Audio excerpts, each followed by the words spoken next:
Ang intense ng mga kaganapan ngayon sa abot kamay na pangarap sapagkat sa wakas nga ay magkakaroon na ng malay si Don Pepe. Dito nga ay ikakagulat ni Giselle ang paggising ng ama niyang si Don Pepe, at masayang tatanungin niya nga agad ito tungkol sa mga naaalala nito.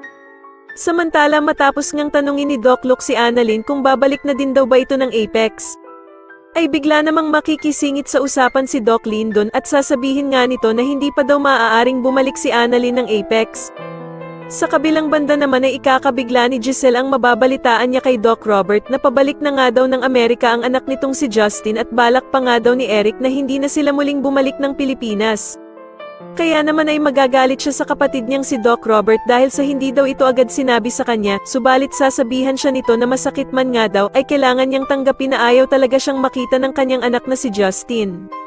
Samantala sa kalagitnaan ng pagtatalo nilang magkapatid ay makakarinig ng good news si Giselle dahil sa tatawag sa kanya si Annalyn para sabihing mag-uumpisa na ang children's party at naroroon pa nga daw ang anak niyang si Justin.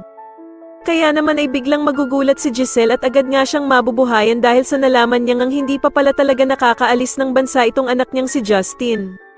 Samantala sa wakas nga ay mangyayari na ang matagal nang hinihintay ng lahat at magkakaroon na nga ng malay si Don Pepe. Sa tingin nyo dito na nga kaya masabi ni Don Pepe ang mga sikreto ng bruhang mag-ina na Zoe at Moira, mas lalo na nga talagang nagiging exciting ang mga susunod na kaganapan kaya naman ay mas lalo pa nating abangan ang mas lalong gumigandang abot kamay na pangarap. Maraming salamat po sa inyong panonood at sana po ay ma-subscribe nyo ako. Maraming salamat po.